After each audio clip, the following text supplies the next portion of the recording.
അപ്പോൾ ആദ്യത്തെ ഇതെന്ന് വെച്ച് കഴിഞ്ഞാൽ വിത്ത് മുളപ്പിക്കണം. അതിനു വേണ്ടി ഇങ്ങനത്തെ ഒരു ട്രേ നമുക്ക് കടകളിൽ വാങ്ങിക്കാൻ കിട്ടും. അഗ്രികൾച്ചർ കടകളിൽ പോയിട്ട് ചോദിച്ചാൽ മതി, അവർ തരും. അപ്പോൾ ഇതിൻ്റെ ഓരോ നമ്മളിതിൽ വിത്ത് ഇട്ട് അതിനെ മുളപ്പിക്കണം. അപ്പോൾ ആദ്യം ചെയ്യേണ്ടത് ഇതിലേക്ക് നമ്മൾ ചകിരിച്ചോറ് അല്ലെങ്കിൽ മണ്ണിര കമ്പോസ്റ്റ് ഒക്കെ നമുക്ക് വാങ്ങിക്കാൻ കിട്ടും, അല്ലെങ്കിൽ നമുക്ക് ഉണ്ടാക്കിയെടുക്കാം. അപ്പോൾ ഈ ചകിരിച്ചോറ് എടുത്ത് നമുക്ക് ഇതിലേക്ക് നിറയ്ക്കാം. ഇങ്ങനെ നിറയ്ക്കാം, കണ്ടോ? ഇങ്ങനെ ചകിരിച്ചോറ് ഇതിൽ നിറക്കാം.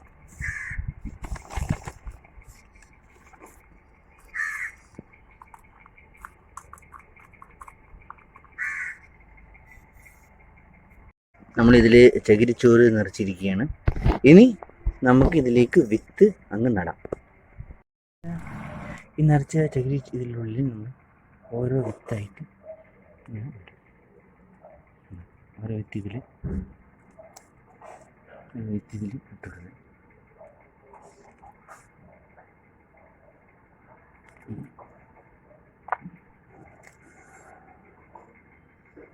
ഇതിൽ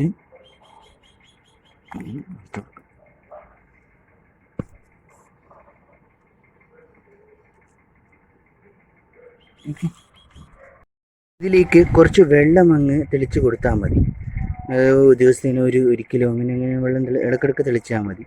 അത് വിത്ത് മുളപ്പിച്ച് വരുന്നവരെ നമ്മൾ ഇടയ്ക്കിടയ്ക്ക് വെള്ളം അങ്ങ് തെളിച്ചുകൊണ്ടിരിക്കുക. അപ്പോൾ കുറച്ച് ദിവസം കഴിഞ്ഞിട്ട് നമുക്ക് നോക്കാം. ഗ്രോ ബാഗ് റെഡിയാക്കി എടുക്കണം ചെറിയത്. അതിനാദ്യം വേണ്ടത് മണ്ണാണ്. പിന്നെ ഇതാണ് ചകിരിച്ചോറ്. പിന്നെ ഇതിൽ മണ്ണിൻ്റെ കമ്പോസ്റ്റ് മിക്സ് ആയിട്ടുണ്ട്. ചകിരിച്ചോറ് മാത്രം മതി. ഓക്കെ, അതിനടുത്തത് ചാണകം. അപ്പോൾ ഇതാണ് ചാണകം. അപ്പോൾ ഇത് മൂന്നും കൂടി നമുക്ക് ഇതിൽ മിക്സ് ചെയ്തെടുക്കാം. ഇതിലേക്ക് കുറച്ച് മണ്ണിര, ചകിരിച്ചോറ്, മണ്ണിര കമ്പോസ്റ്റ് ഞാൻ ചേർക്കുന്നു.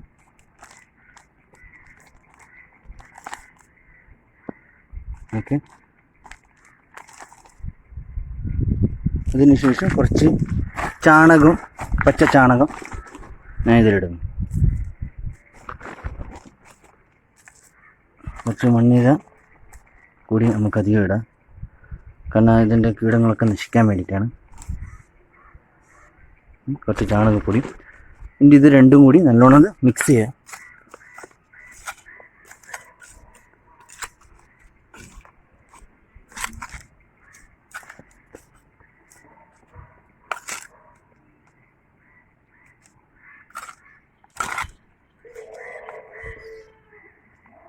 മണ്ണും ചാണകവും ചകിരിച്ചോറും, പിന്നെ മണ്ണിര കമ്പോസ്റ്റ് ഉള്ള ചകിരിച്ചോറാണെങ്കിൽ അത് നല്ലത്.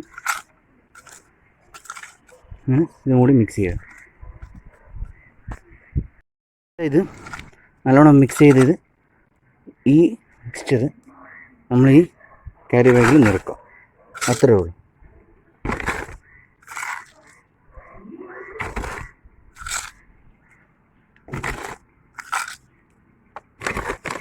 നമ്മൾ ഈ ഗ്രോ ബാഗ് രണ്ടും നിറച്ചിരിക്കുകയാണ്. എന്നിട്ട് ഇതിലേക്ക് നമുക്ക് അത്യാവശ്യം ചകിരിച്ചോറും ഇതിൻ്റെ മുകളിൽ ഇടാം. ഓൾറെഡി ഇതിൽ മിക്സ് ചെയ്തതാണ്, എന്നാലും ഇതിനു വേണ്ടി കുറച്ച് ചാണകവും, പച്ച ചാണകം,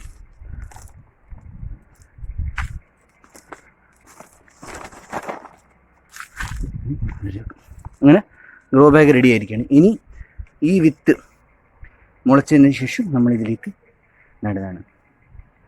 ഓക്കെ, കുറച്ച് ദിവസം കഴിഞ്ഞിട്ട് നമുക്ക് നോക്കാം.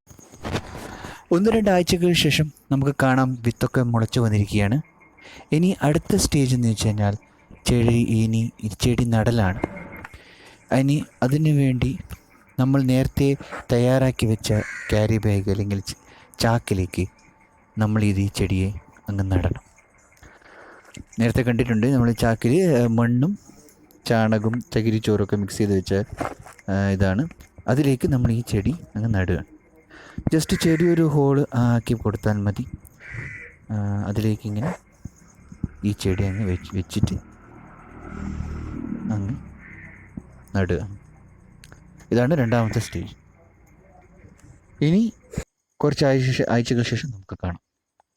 ഇതാണ് 2-3 ആഴ്ചകൾക്ക് ശേഷമുള്ള കാഴ്ചകൾ. ചെടിയൊക്കെ അങ്ങ് വളർന്ന് വലുതായിരിക്കുകയാണ്. ഇത് മെയിനായിട്ട് വെണ്ടയ്ക്ക, പയറാണ് ഇതിലുള്ളത്. അപ്പോൾ പയർ വള്ളിയായിട്ട് വരുന്നൊരു ഇതാണ്. അത് കാരണമാണ് ഈ കയറൊക്കെ ഞാനിങ്ങനെ ഇട്ട് കൊടുത്തിരിക്കുകയാണ്. കാരണം അത് പിടിച്ചിട്ട് വള്ളി രൂപത്തിലങ്ങ് കയറി പോകും. അങ്ങനെ ഇത് കണ്ട, ഇങ്ങനെ കയറിൻ്റെ മുകളിൽ നമ്മൾ ടെറസിൻ്റെ മുകളിൽ വളരെ എളുപ്പത്തിൽ ചെയ്യാവുന്ന ഒരു ഇതാണ്. ക്യാരി ബാഗുണ്ട്, ചാക്കുണ്ട്, അതൊക്കെ ഈ നേരത്തെ പറഞ്ഞ മിക്സറൊക്കെ മിക്സ് ചെയ്തിട്ട് ഒരു 1-2 ആഴ്ച വെയിറ്റ് ചെയ്താൽ മതി. പയറൊക്കെ വളരെ എളുപ്പത്തിൽ വരും.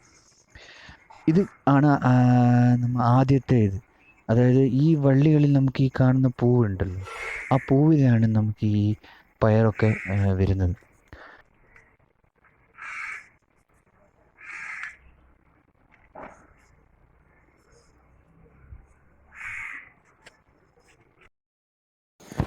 ഒന്ന് രണ്ട് ആഴ്ചകൾക്ക് ശേഷം നമുക്ക് കാണാം ഇഷ്ടം പോലെ പയറുകൾ ഇങ്ങനെ തൂങ്ങി നിൽക്കുന്നതായിട്ട്. അപ്പോൾ ഇതാണ് വളരെ എളുപ്പത്തിൽ നമുക്ക് ടെറസിൽ ചെയ്യാവുന്ന പയർ കൃഷി. കണ്ടോ, ഇഷ്ടം പോലെ പയറുകളുണ്ട്. അപ്പോൾ ഇതിൽ ചില അപകടങ്ങളുണ്ട്. അതായത് കീടങ്ങളും ഉറുമ്പുകളും വന്ന് ഇല നശിപ്പിക്കും. അപ്പോൾ അതിനൊക്കെ നമുക്ക് ഉറുമ്പുകളില്ലാതാക്കാൻ കുറച്ച് മഞ്ഞപ്പൊടി വിതറിയാൽ മതി. അതേമാതിരി പുഴുക്കളുണ്ടെങ്കിൽ അതിനെ കണ്ടുപിടിച്ച് നമുക്ക് നശിപ്പിക്കാം. അല്ലെങ്കിൽ കുറച്ച് തിന്നാലും ഇലകൾ തിന്നാലും നമുക്ക് ഇഷ്ടം പോലെ കിട്ടും. ഇതിന് കീടനാശിനി ഒന്നും ഞാൻ ഇതിൽ ഇട്ടിട്ടില്ല. വെറും ചാണകവും ഈ ചകിരിച്ചോറും മാത്രമാണ് ഇതിൽ ഞാൻ മിക്സ് ചെയ്യുന്നത്. ഇങ്ങനെ എളുപ്പത്തിൽ നമുക്ക് പയർ കൃഷി നമുക്ക് ടെറസിൻ്റെ മുകളിൽ തന്നെ ചെയ്യാവുന്നതാണ്. ഇത്ര വലുത് തന്നെ കിട്ടി. സാധാരണ കടയിൽ നിന്ന് കിട്ടുന്ന തന്നെ ഇത്തിരി വലുത് തന്നെ കിട്ടി. അധികമൊന്നുമില്ല. ചകിരിച്ചോറും സ്വല്പം ചാണകവും മാത്രമാണ് ഇത് വളമായിട്ട് ഉപയോഗിച്ചത്, വേറൊന്നും ഇല്ല. അപ്പോൾ എല്ലാവർക്കും എൻ്റെ ചാനൽ ഇഷ്ടപ്പെട്ടെങ്കിൽ ദയവ് ചെയ്ത് സബ്സ്ക്രൈബും ലൈക്കും ഷെയറൊക്കെ ചെയ്യുക. അപ്പോൾ ഇനി അടുത്ത ഒരു കൃഷി വീഡിയോ ആയിട്ട് വരുന്നവരെ എല്ലാവർക്കും എൻ്റെ നമസ്കാരം. Take care. ബൈ.